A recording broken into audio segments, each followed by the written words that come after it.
El aire en Las Vegas estaba envenenado. Febrero del año 2000. La decisión de los jueces cae como una guillotina, declarando a Erik Morales el vencedor. Pero es el rostro de Marco Antonio Barrera el que cuenta la verdadera historia. Furia pura. Le da la espalda al mundo, al veredicto, y deja caer su cinturón al suelo, un acto de desprecio absoluto. En ese instante, no se miraban como rivales. Se miraban como hombres que se habían traicionado. Como dos de los más grandes guerreros que México ha producido, que debían ser hermanos de armas, llegaron a odiarse con una furia que casi los destruyó. Quédate y descubre la historia de la amistad que murió en el ring. Para entender la fractura, hay que volver a la forja. A dos Méxicos distintos, a dos almas separadas por un desierto de kilómetros pero unidas por el mismo juramento sagrado. La historia de este odio no nació bajo las luces de Las Vegas, sino en el corazón polvoriento de sus barrios, mucho antes de que el mundo supiera sus nombres. En la Ciudad de México, en las calles de Iztacalco, crecía un niño que no necesitaba pelear. Marco Antonio Barrera no conoció el hambre que muerde el estómago, no tuvo que usar los puños para ganarse el pan. Había dominado, había sangrado, había impuesto su voluntad. Para él, y para muchos en la arena, el resultado era un robo, una traición. La vulnerabilidad del guerrero quedó expuesta ante millones. El hombre que lo controlaba todo dentro del ring, fue víctima de un sistema que no podía controlar. Y su reacción fue visceral, un grito primario contra la injusticia. Mientras le entregaban el cinturón que él sentía suyo a Morales, Barrera, con el rostro desfigurado por la furia y la hinchazón, lo tomó y lo arrojó al suelo. Un gesto de desprecio absoluto. No era un mal perdedor, era un hombre cuya honra había sido profanada. En ese momento, la rivalidad profesional murió. Lo que nació de sus cenizas fue algo mucho más oscuro, un odio personal, profundo e incurable.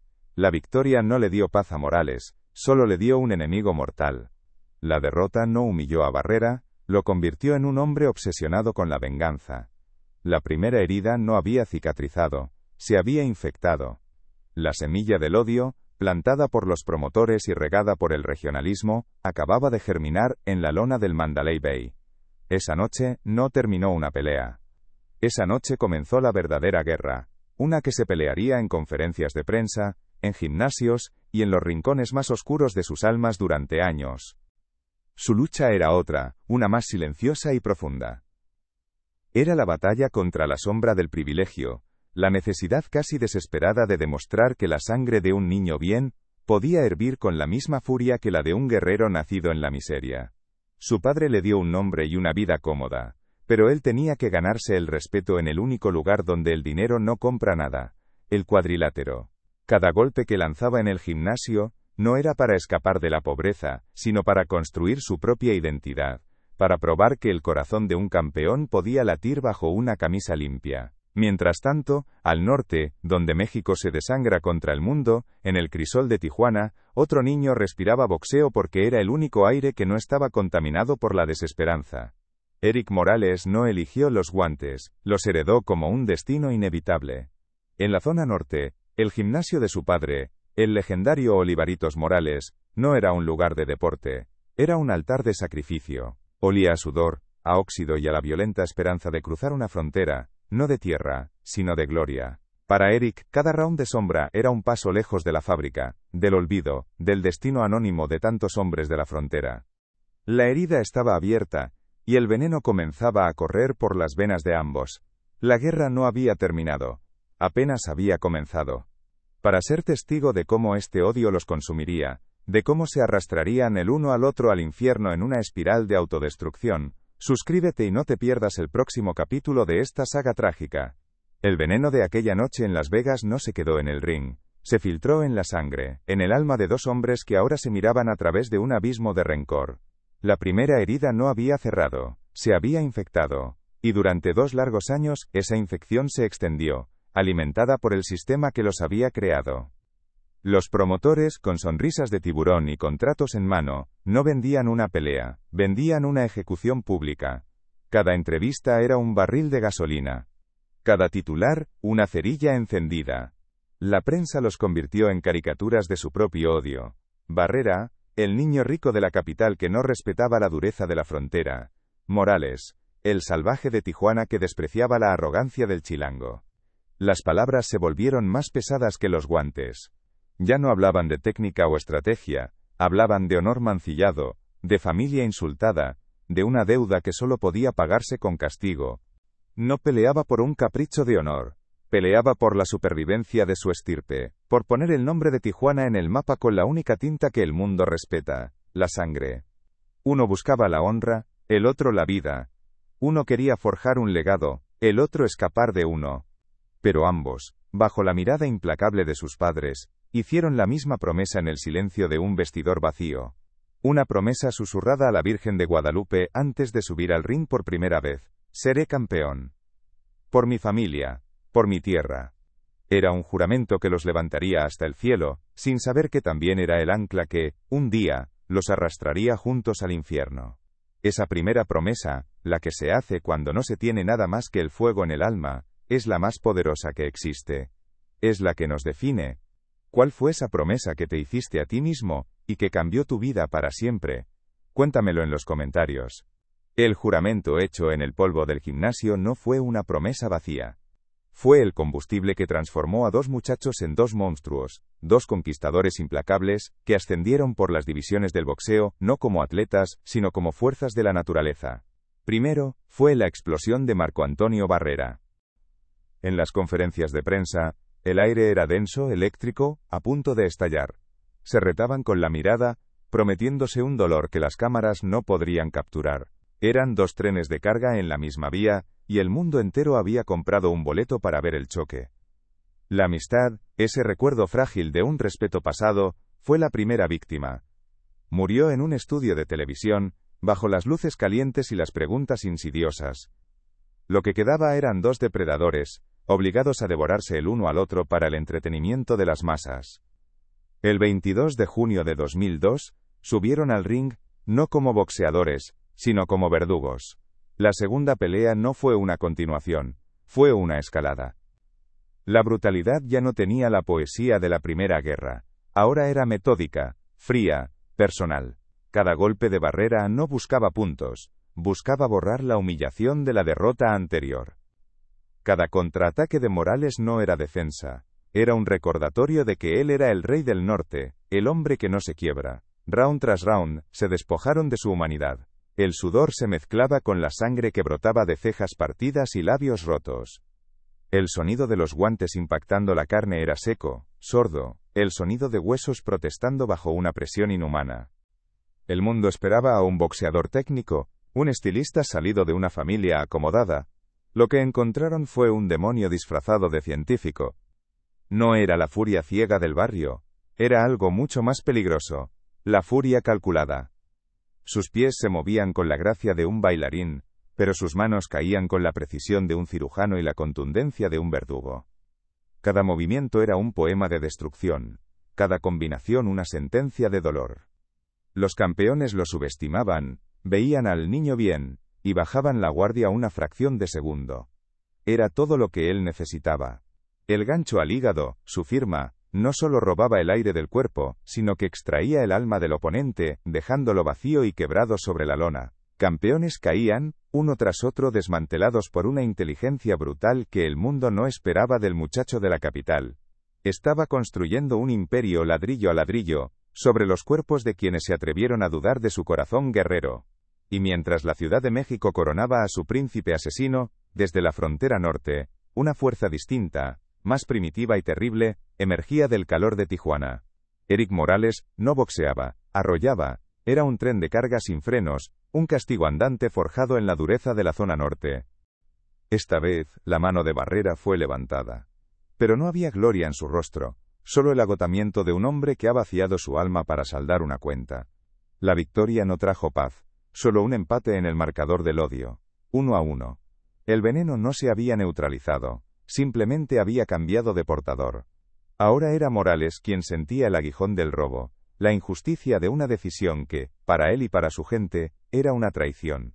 El ciclo no se había roto. Apenas se había reiniciado con una furia renovada. El sistema, la bestia insaciable, exigía un sacrificio final. Exigía un desempate. Y ellos, Atrapados en la espiral de su propio orgullo, no pudieron negarse. La tercera pelea, el 27 de noviembre de 2004, fue el capítulo final de su autodestrucción. Ya no eran los mismos guerreros. Se notaba en sus movimientos, un poco más lentos. Se veía en sus ojos, que ya no ardían con la llama de la ambición, sino con las brasas del desgaste. Estaban física y espiritualmente erosionados, vaciados por años de odiarse. Subieron a ese ring como dos fantasmas de sí mismos, condenados a repetir su danza macabra una última vez. La pelea fue otra guerra, pero una guerra de veteranos. Las cicatrices de las batallas anteriores se abrieron de nuevo. Su rostro, una máscara estoica de granito, invitaba al castigo solo para devolverlo con intereses de sangre. No había un paso atrás en su vocabulario. Avanzaba, siempre avanzaba, absorbiendo golpes que habrían derribado a hombres más pequeños, con una mandíbula que parecía tallada en la misma piedra de su tierra. Su estilo no era bello, era inevitable. Era una tormenta de golpes rectos, largos y crueles, lanzados con la intención no solo de ganar, sino de imponer su voluntad, de quebrar el espíritu de su rival. Cada victoria no era suya, era de Tijuana, un grito de guerra desde la frontera más dura del mundo. Conquistaba títulos mundiales no con la elegancia de un esgrimista, sino con la persistencia de un martillo que golpea una y otra vez, hasta que la roca se quiebra. El mundo del boxeo observaba, hipnotizado. No era una rivalidad todavía, era un fenómeno. México tenía dos soles en el mismo firmamento, dos reyes reclamando el mismo trono invisible. Peso super gallo, peso pluma. Las divisiones se convertían en cementerios de reputaciones a su paso. Limpiaron sus categorías con una eficiencia aterradora, dejando un rastro de devastación. Eran las dos grandes esperanzas, los herederos legítimos del panteón de guerreros aztecas. Y mientras el mundo los celebraba como campeones paralelos, las fuerzas del negocio, los hombres que mueven los hilos del dinero, no veían a dos hermanos de armas. Lucharon con la memoria del dolor infligido y recibido. Cada round era un testamento a su increíble resistencia, pero también un monumento a su tragedia. Estaban rompiéndose el uno contra el otro, pieza por pieza, mientras el mundo aplaudía. Barrera ganó de nuevo, una victoria por decisión mayoritaria que le dio el triunfo en la trilogía. El marcador final era 2-1. La guerra, en el papel, había terminado, pero cuando las luces del MGM Grand se apagaron y las multitudes se fueron a casa, ¿qué quedó? Quedaron dos hombres marcados para siempre, no solo en el rostro, sino en el espíritu. Habían sacrificado su juventud, su salud, y una parte de su alma en el altar de una rivalidad que los consumió por completo. Se convirtieron en leyendas, sí, pero a un costo terrible. Destruyeron una amistad que pudo haber definido una era de hermandad mexicana en el boxeo. Se convirtieron en el producto perfecto, dos gallos de pelea que sangraron hasta que uno ya no pudo más, para el deleite de sus amos. Su mayor victoria fue también su más grande derrota. Se encontraron en la cima del mundo, solo para darse cuenta de que estaban completamente solos, mirándose el uno al otro a través de los escombros de lo que habían sido. Veían una guerra civil que podía vender millones de dólares. Veían una colisión inevitable. Subieron tan alto y tan rápido, que no se dieron cuenta del peso que acumulaban en sus hombros. No solo el peso de los cinturones, sino el de las expectativas de una nación entera dividida. La gloria es un veneno que se bebe lento, y ellos estaban bebiendo a grandes tragos, sin saber que cada sorbo los acercaba al momento en que tendrían que destruirse el uno al otro. Para entender cómo la admiración se convirtió en obligación y la gloria en una jaula, suscríbete y acompáñanos. Porque la cima es solo el principio de la caída. El boxeo mexicano no tenía un rey. Tenía dos. En el umbral de un nuevo milenio, dos tronos se habían erigido sobre cimientos de lona y sangre, uno en el corazón de la capital, el otro en la frontera más desafiante del mundo. Marco Antonio Barrera y Eric Morales ya no eran promesas, eran certezas absolutas, dos fuerzas de la naturaleza que habían sometido a sus divisiones con una autoridad aterradora. Eran los dueños del mundo, y el mundo se arrodillaba a sus pies. Para Barrera, el rey de la Ciudad de México, la gloria era un traje hecho a la medida. Era el campeón cerebral, el niño bien, que había demostrado ser el más salvaje de todos. Habían ganado cinturones, dinero y fama, pero en el proceso, se perdieron a sí mismos. Habían llegado al fondo del pozo, un lugar silencioso donde los aplausos ya no se escuchan, y solo queda el eco del daño que se hicieron. ¿Cuánto de nosotros mismos estamos dispuestos a quemar en el altar del orgullo, antes de darnos cuenta de que las cenizas no valen nada? Si alguna vez has sentido el peso de una rivalidad que te consumió, deja un like como señal de que entiendes el precio que pagaron estos dos guerreros. El último campanazo no trajo la paz. Trajo el silencio. Un silencio denso, pesado, que se instaló en el alma de dos hombres que lo habían dado todo y se habían quedado con nada más que el eco de los golpes. La trilogía había terminado, pero la guerra, la verdadera guerra, apenas comenzaba. Se libraría lejos de las luces y las cámaras, en la soledad de sus mentes, contra demonios que no sangraban ni caían a la lona. Para Marco Antonio Barrera y Éric Morales, el ring había sido el escenario de su destrucción mutua. El mundo exterior se convirtió en el purgatorio de su resentimiento. Los años que siguieron fueron un desierto. El odio que los había alimentado ahora los consumía desde adentro. Las luces de Las Vegas se reflejaban en sus cinturones de campeón, cada gema un recordatorio de los hombres que había desmantelado con una precisión quirúrgica. Era aclamado en los círculos de élite, respetado por los puristas, un estratega cuyo plan de batalla era tan letal como sus puños. Caminaba con la confianza de un hombre que no solo había ganado su lugar, sino que sentía que le pertenecía por derecho. Su nombre era un sinónimo de excelencia técnica, el estandarte de la capital, un imperio de orgullo chilango que parecía inexpugnable. Del otro lado de la nación, en la indomable Tijuana, se alzaba el trono de Éric Morales. Su reinado no estaba construido sobre la elegancia, sino sobre la pura e inquebrantable voluntad. El terrible era el monarca del pueblo, el hijo pródigo de la zona norte que llevaba el polvo de su gimnasio como una corona. Cada vez que subía al ring, no lo hacía solo, cargaba con él el espíritu de una ciudad fronteriza acostumbrada a resistir, a nunca dar un paso atrás. Su gloria no se medía en la finura de sus movimientos, sino en la profundidad del castigo que podía soportar para imponer el suyo. Era un ídolo de carne y hueso, un hombre cuya mirada estoica prometía una guerra sin cuartel.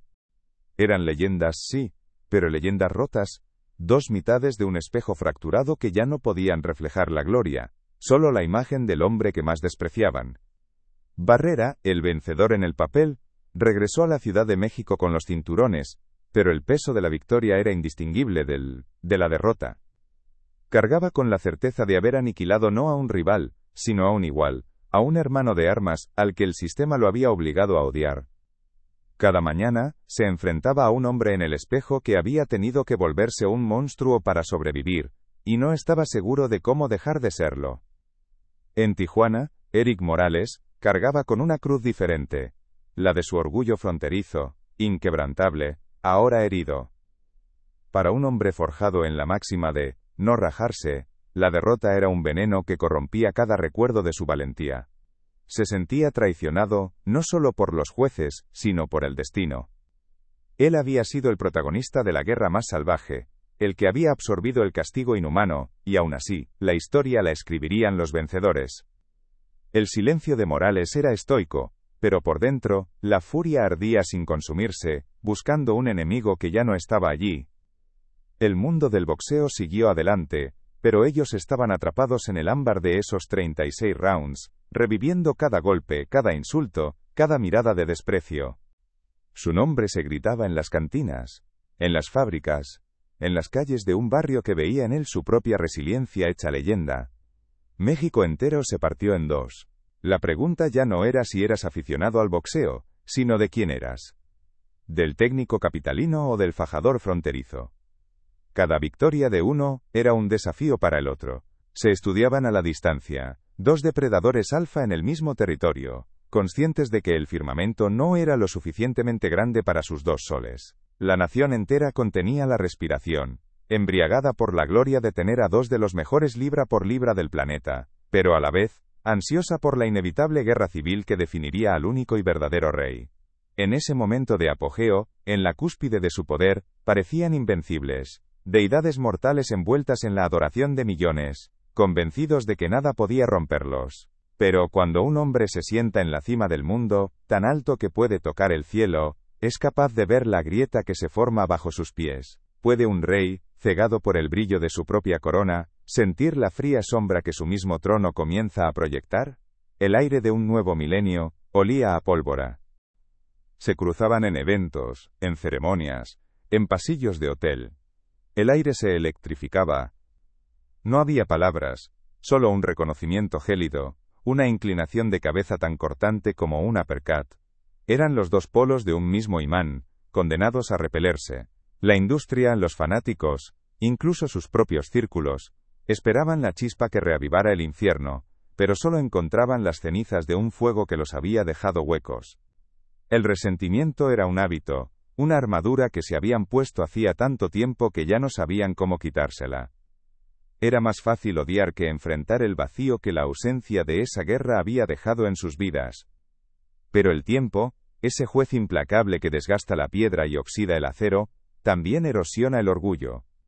Los cuerpos, castigados por años de brutalidad, comenzaron a pasar factura.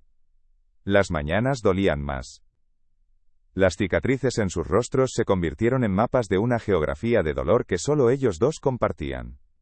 Vieron a sus hijos crecer, y en sus ojos inocentes, empezaron a ver la absurda y trágica estupidez de su enemistad. ¿Qué clase de legado era aquel? ¿Una historia de odio? ¿De dos mexicanos destruyéndose para el entretenimiento de otros? La pregunta comenzó a taladrar sus conciencias, silenciosa pero persistente. El deshielo no fue un evento, fue un proceso. México no tenía un rey, tenía dos. En el sur, en el corazón de la capital, Marco Antonio Barrera pulía su corona con la seda de la técnica y la aclamación de las élites. En el norte, forjado en el yunque de la frontera más dura del mundo, Erik Morales levantaba su cetro de hierro, un ídolo del pueblo cuyo poder residía en una voluntad inquebrantable. La nación estaba partida en dos, cada aficionado un soldado jurando lealtad a su general. Ambos parecían intocables, dioses gemelos en el Olimpo del pugilismo, y el país entero contenía la respiración, esperando la inevitable guerra civil, que coronaría al único y verdadero monarca. Pero una corona no solo otorga gloria, también proyecta una sombra, y en esa oscuridad, fuerzas invisibles ya comenzaban a moverse, a susurrar veneno en los oídos de los reyes. La maquinaria del espectáculo, ese monstruo insaciable que se alimenta de drama y se enriquece con la sangre, olió el oro en la división de México. Los promotores, arquitectos del conflicto, no vieron a dos campeones, vieron una mina de diamantes, y para extraerlos, necesitaban fracturar la tierra. Las conferencias de prensa dejaron de ser formalidades para convertirse en tribunales de la Inquisición. Los micrófonos no eran herramientas de información, sino armas puntiagudas, diseñadas para encontrar la más mínima fisura en la armadura del respeto profesional. Lento, torpe, casi accidental. Una entrevista para un programa de televisión los obligó a sentarse en la misma habitación, a metros de distancia. La tensión era un tercer combatiente en el estudio. Pero entonces, algo ocurrió. Alguien hizo una pregunta, no sobre quién ganó, sino sobre qué perdieron. Y por primera vez, sus respuestas no fueron un ataque, sino un eco.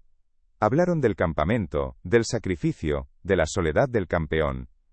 Y al escucharse, se reconocieron.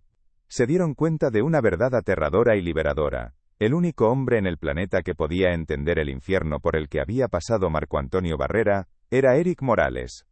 Y el único que podía comprender la carga que soportaba Erik Morales, era Marco Antonio Barrera. Esa grieta en el muro de hielo fue suficiente.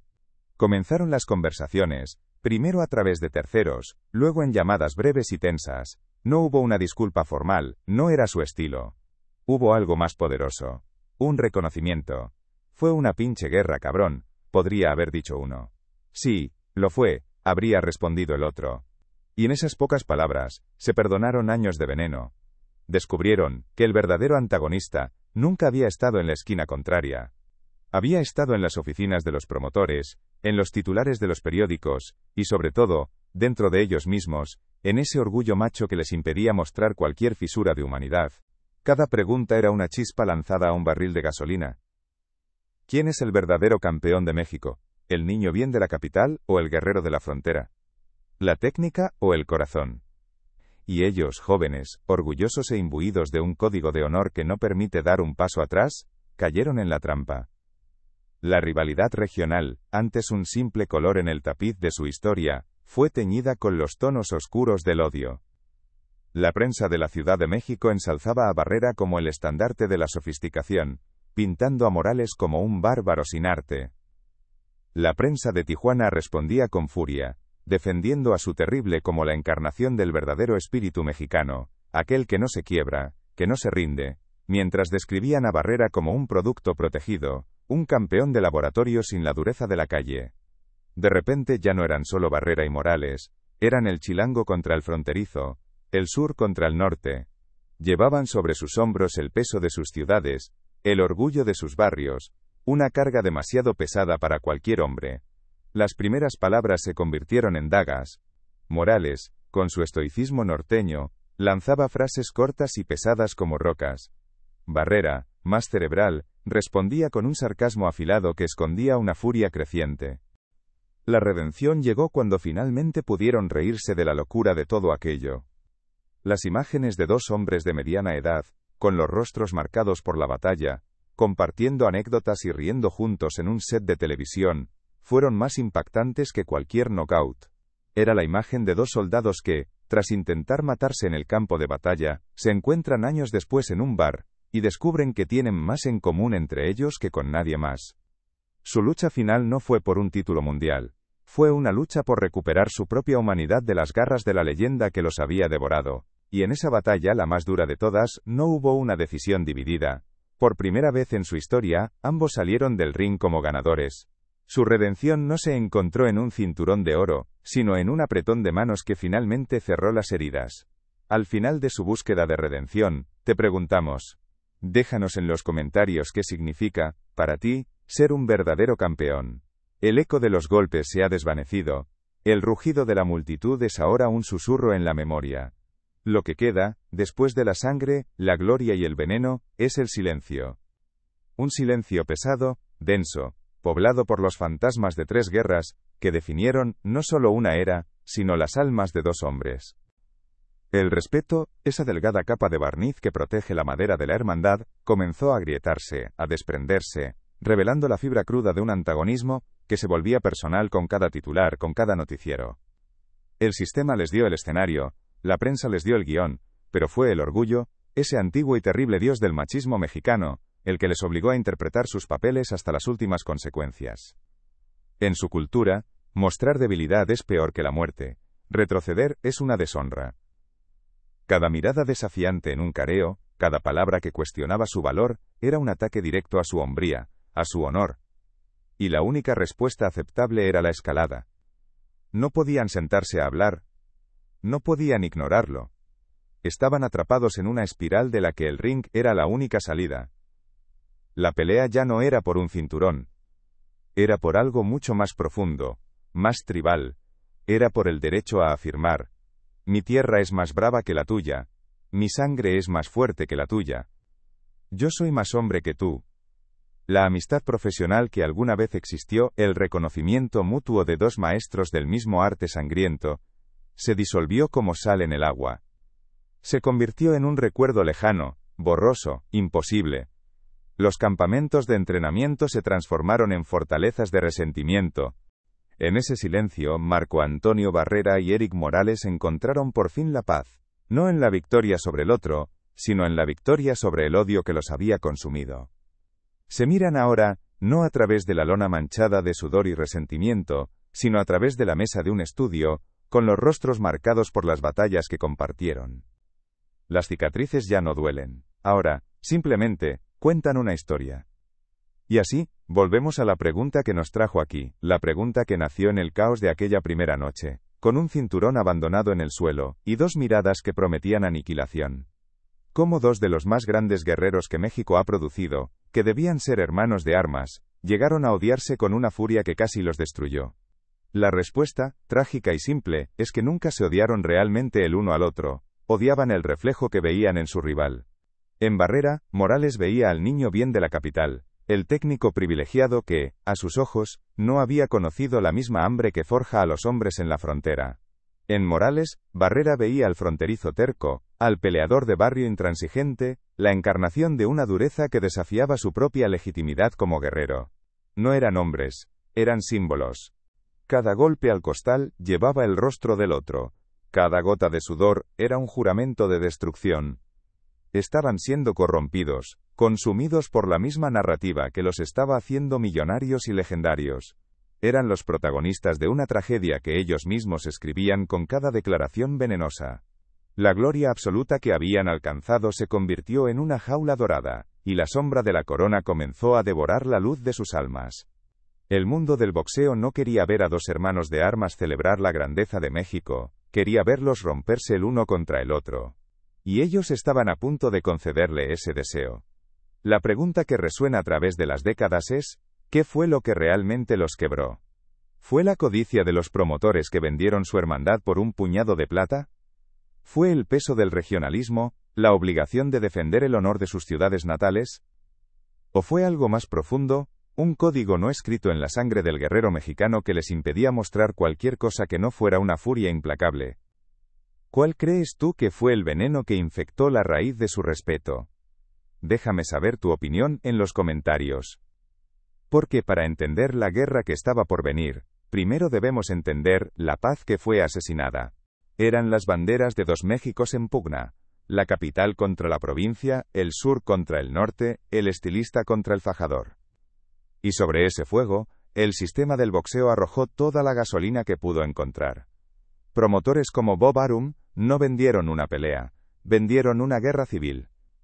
La máquina promocional los convirtió en enemigos mortales, porque el odio vende más que el respeto. Los medios de comunicación afilaron las navajas del regionalismo, obligándolos a cargar sobre sus hombros el orgullo de millones.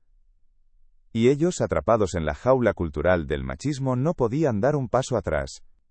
Cada declaración, cada mirada, era un desafío a su hombría, una ofensa que solo podía lavarse con sangre en el cuadrilátero.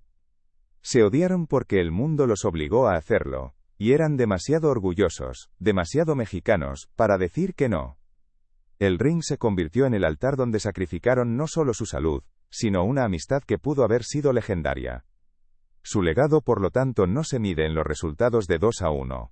Esa es una estadística fría, un dato para los libros de récords, que no captura ni una onza de la verdad. Su verdadero legado es una advertencia. Es la crónica de una hermandad rota, un corrido trágico sobre cómo el negocio del deporte puede devorar el alma de sus guerreros, cómo la sed de gloria puede corromper la esencia misma del honor. El 19 de febrero del año 2000, el desierto de Nevada se convirtió en territorio mexicano. El Mandalay Bay no era un casino, era la capital de una nación dividida, un palacio donde se coronaría a un solo rey. El aire no olía a dinero, olía a alimento, a sudor, y a una tensión tan densa que podía cortarse con una navaja. De un lado, ondeaban las banderas de la Ciudad de México, el orgullo del centro, la técnica y la sofisticación de Marco Antonio Barrera. Del otro, el estandarte de Tijuana, la furia de la frontera, la indomable voluntad de Erik Morales. No eran dos esquinas. Eran dos ejércitos. Y la campana que estaba a punto de sonar, no era el inicio de un combate, era el llamado a una guerra civil. 12 asaltos programados para decidir un campeón. 12 asaltos que en realidad forjarían una enemistad eterna. Desde el primer segundo, los planes se quemaron. La estrategia, la técnica, todo se disolvió en el ácido de la agresión pura. Barrera, el boxeador cerebral, el maestro de la distancia, abandonó su cátedra y descendió a la trinchera. Sintió el primer golpe de Morales, y en sus venas no corrió la prudencia, sino el veneno del orgullo herido. Respondió no con inteligencia, sino con furia. No son recordados como campeones perfectos e invencibles. Son eternos precisamente por lo contrario. Son eternos porque se rompieron a la vista de todos. Porque en su furia, en su dolor y en su eventual reconciliación, nos mostraron su humanidad desnuda, imperfecta y terriblemente real. Los cinturones se oxidan en vitrinas, los trofeos acumulan polvo. Pero la historia de Barrera y Morales es una cicatriz en el corazón del boxeo mexicano, una herida que nunca sana del todo, porque nos recuerda el costo humano de la grandeza. Su leyenda no es la de dos rivales, sino la de dos mitades de un mismo guerrero, obligadas a destruirse para que el mundo pudiera aplaudir. Esta saga de gloria y ruina es el alma de nuestro canal. La historia de Barrera y Morales es un eco que resuena en cada gimnasio de México. Un fantasma que advierte y inspira a las nuevas generaciones de luchadores que hoy se forjan en el mismo fuego. Pero no están solos. Hay más leyendas esperando ser contadas, más héroes trágicos cuyas almas claman por ser escuchadas desde el olvido. Suscríbete y acompáñanos a desenterrar esas historias, porque el ring nunca deja de contar sus tragedias. Al final, en la quietud de los años, Marco Antonio Barrera y Eric Morales descubrieron que el único título que realmente importaba era el de superviviente. Y en ese instante el sistema que los había enfrentado sonrió. Había ganado. Morales, por su parte, era la encarnación de su tierra. Un tren de carga que no conoce la marcha atrás. Cada golpe de Barrera, preciso y brutal, era absorbido por una quijada forjada en las calles de la zona norte. No retrocedía. No podía. Retroceder era fallarle a su gente, era admitir que el norteño podía ser domado. Y él, el terrible, no había nacido para ser domado. Round tras round, la pelea se transformó en una obra de arte salvaje. Era un intercambio no de golpes, sino de voluntades. Cada puño que aterrizaba era una pregunta. ¿Cuánto estás dispuesto a sufrir por tu honor? ¿Cuánto de tu alma estás dispuesto a dejar en esta lona para no ceder ante el otro? El rostro de Barrera se hinchaba, su ceja se abría, pero su mirada ardía con la determinación de un hombre que se niega a ser definido por su origen privilegiado. El cuerpo de Morales resentía el castigo. Sus pulmones quemaban, pero su avance era implacable, un testamento viviente a la resiliencia del fronterizo.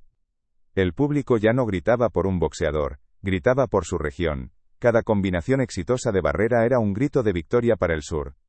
Cada derechazo de Morales que hacía retroceder a su rival, era un rugido de desafío desde el norte. Y ese, por fin, lo ganaron juntos. Los promotores, sentados a pie de ring, no veían a dos hombres desangrándose, veían el brillo del oro.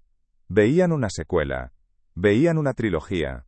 Veían una leyenda que podían vender, sin importar que se estuviera escribiendo con la sangre de una hermandad rota. Sonó la campana final. 12 asaltos de una brutalidad poética habían concluido. Los dos guerreros, exhaustos, ensangrentados y marcados, se sostuvieron en el centro del ring. Por un efímero segundo, en sus miradas no había odio, solo el respeto mutuo que nace del sufrimiento compartido. Se habían llevado al límite, se habían probado el uno al otro como nadie más podría, en ese instante, aún podían haber sido hermanos de armas. Pero ese instante se rompió. El anunciador tomó el micrófono. El destino de ambos pendía de la decisión de 3 hombres sentados fuera de las cuerdas. 3 hombres que no habían sentido el dolor, que no habían probado la sangre. Y entonces las palabras que envenenaron todo, por decisión dividida, y el nuevo campeón mundial unificado, Eric, el terrible, Morales. El lado de Tijuana estalló en éxtasis. Pero en la cara de Marco Antonio Barrera, algo se quebró para siempre. No fue decepción. Fue una incredulidad que rápidamente se transformó en una rabia volcánica. Había peleado la pelea de su vida,